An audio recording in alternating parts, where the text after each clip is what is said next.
তিনি সারা বিশ্বের মধ্যে একাই মুজাদ্দিদ ছিলেন।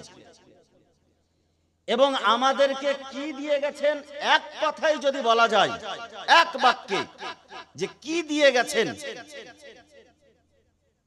তো ঈমান লুটেরাদের কাছ থেকে আমাদের ঈমানকে রক্ষা করে গেছেন। জোরে বলুন সুবহানাল্লাহ। আর ঈমানটা পরম এমন একটা আমাদের কাছে ধন, এমন একটা দৌলত, যে ঈমান যদি নষ্ট হয়ে যায় আমাদের সবকিছুই নষ্ট। সেই সময় আলা হযরতের কলম চলেছিল। আলা হযরত আলে রাসূলদের সম্মান মানুষের চোখে তুচ্ছ হয়ে গিয়েছিল। যেই সময় আওলাদে আলীর সম্মান মানুষ বুঝতে পারছে, যারা আওলাদে নবী তাদের মর্যাদার কাছে এ আলা হযরত কিছুই না। জোরে বলুন সুবহানাল্লাহ। আলা হযরত আজিমুল বারকাত কে আজকে এই যুগে বলে সৈয়দ আলৌই মালিকি রহমাতুল্লাহ আলাইহি, ওনার একটা অভ্যাস ছিল যে ওনার কাজী যেমন বাদশার দরবার লাগে তেমন দরবার লাগতো। আর সেই দরবারে বড় বড় মানুষ এসে সেই জায়গাতে ফতোয়া অনেক কিছু বিভিন্ন রকম জানাজানি করতো, সেই দরবার লেগেছে। আর সেই সময় মাওলানা গোলাম মুস্তাফারা তারাও সেখানে গিয়েছে।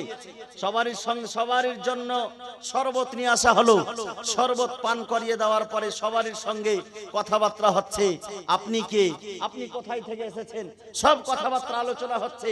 যখন মাওলানা গোলাম সেই কাজীউল কোজা তিনি বলতেছেন, নাহনু, আমি যে তাকে জানি, নাহনু তারিফুহু, তাকে চিনি, তাকে জানি, তার কিতাব পড়ে চিনি, তার বাজার বসিয়ে দিতাম। হ্যাঁ, দেখতে পাচ্ছ না আমি মৌলভী সাহেব, তুমি আমাকে হোলি দিয়ে দিলা। হ্যাঁ, ঝগড়া লাগাবার জন্য এটা সেটা কঠিন অনেক কিছু হয়ে যেত। কিন্তু হুজুর রাজা আলী খাঁ বলছেন, হে রব্বুল আলামিন, আজকে আমাকে যে রং দিয়ে রঙে দিয়েছে, আল্লাহ তুমিও তাকে রং দিয়ে রঙে দাও। জোরে বলুন সুবহানাল্লাহ। তার মুরিদ মনে মনে ভাবছে যে ওপর থেকে ভট করে পড়বার তরমুজের মতন ফেটা রং হয়ে যাবে। হ্যাঁ, মানে হুজুর রেজা আলী খাঁ বলছে মানে কি, ওপর থেকে পড়ে তরমুজের মতো একদম ছিতরিয়ে যাবে। তো কিছুই হলো না, হুজুর রেজা আলী খাঁ বাড়ি গেলেন, এও মুরিদও পিছে পিছে বাড়ি গেল। আর কিছুক্ষণ পরে ওই মহিলা ছুটে আসলো, বলে হুজুর যা করেছি ভুল করেছি, আজ থেকে ভুল করব না, কিন্তু হুজুর আজকে আমাকে আপনি কলমা পড়িয়ে মুসলমান করে দেন। জোরে বলুন। মুরিদ এবার বুঝতে পারলো যে আল্লাহ তাবারক ওয়া তাআলার দিকে মুখ করে যে বলেছিলেন হুজুর রেজা আলী খাঁ, হে রব্বুল আলামিন, যে আমাকে রঙে রঙিয়ে দিল, আল্লাহ তুমি তাকে রঙে রঙিয়ে দাও। তার মানে হলো এটা, তুমি ইসলামের রঙে তাকে রঙিয়ে দাও। সেই মেয়ে কিছুক্ষণ পরে ছুটে এসে ইসলাম ধর্ম কবুল করে মুসলমান হয়ে গিয়েছিলেন। জোরে বলুন সুবহানাল্লাহ। এর চাইতে বড় ওলায়েতের আর কি পরিচয়। আলা হযরত খানদানি ওলি, তার বাপও ছিল ওলি, তার দাদাও ছিল ওলি। বিরাদারের ইসলাম, আর আল্লাহর ওলির সঙ্গে শত্রুতা, মান আদালি ওলিয়ান ফাকাদ আযামতুহু বিল হারব। আল্লাহর ওলির সঙ্গে শত্রুতা করলে নিজের আগে ওই রকম পাওয়ারের হতে হবে। আল্লাহর সঙ্গে যুদ্ধ করে কেউ পেরেছে? বহু নামরুদ, ফেরাউন, সাদ্দাত যুদ্ধ করে তলিয়ে গেছে সমুদ্রের তলে। যারা যুদ্ধ করবে তারাও তলিয়ে যাবে, নিস্তনাবুদ হয়ে যাবে। কিন্তু আলা হযরতের নাম মিটবে না। এর কারণ যে তিনি যতগুলা লিখে গিয়েছেন, তার কিতাব লেখা যতদিন ধরে থাকবে তার নাম মিটবে না, তার মান্যকারীরা মিটবে না। আলা হযরতের কিতাব পড়ার পরে বড় বড় ওয়াহাবি সুন্নি হয়ে গেছে। আলা হযরতের কিতাব, এমন কিতাবে ইশক মুহাব্বত আলা হযরতের লেখা আছে। আল্লাহু আকবার। আলা হযরত নবীকে যে মুহাব্বত করতেন, এটা দুনিয়াবাসীকে বুঝিয়ে দিয়েছেন যে কেমন করে মুহাব্বত করব। কোন রাজার সামনে ভয় করেনি, কোন বাদশার সামনে ভয় করেনি। বেরাদারের ইসলাম, সিরাজউদ্দৌলা শেষ রাজা, দৌলা বংশের, দৌল বংশের শেষ রাজা সিরাজউদ্দৌলা। সেই সময় আলা হযরতের যুগে বলছে আলা হযরত একজন কবি, তো কেউ হতে পারে না। আপনি সবচাইতে উত্তম, আপনার মতো উত্তম কেউ সন্তান জন্ম দিতে পারে না।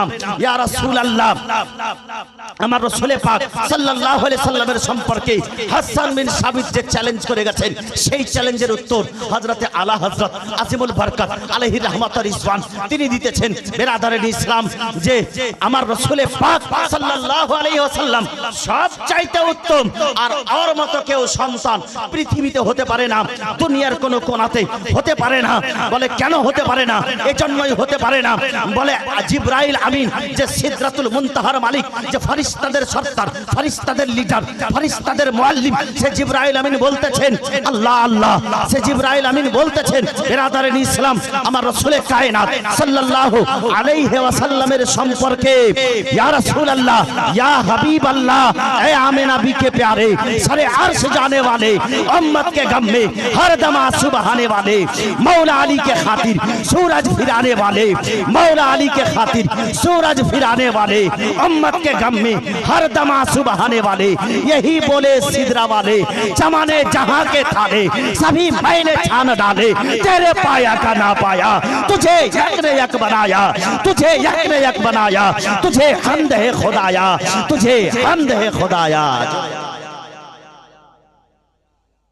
হযরতে জিবরাইল বলছেন আমার নবীর মতো কেউ আর হতে পারবে না, আর কেউ হবেও না, দুনিয়াতে কোনো সন্তান জন্মও নেবে না। বেরাদারের ইসলাম, এই শিক্ষাটা কে দিয়েছে? আলা হযরত দিয়েছে। নবীর সম্মানের শিক্ষা আলা হযরত দিয়েছে। নবীর সম্মানের শিক্ষা, নবীর রিফাতের শিক্ষা আলা হযরত দিয়েছে। নবীর ইলমে গায়বের শিক্ষা, যে নবী ইলমে গায়ব জানতেন, এই শিক্ষাটা আমাদেরকে আলা হযরত প্রমাণ করে দিয়েছেন। সুবহানাল্লাহ।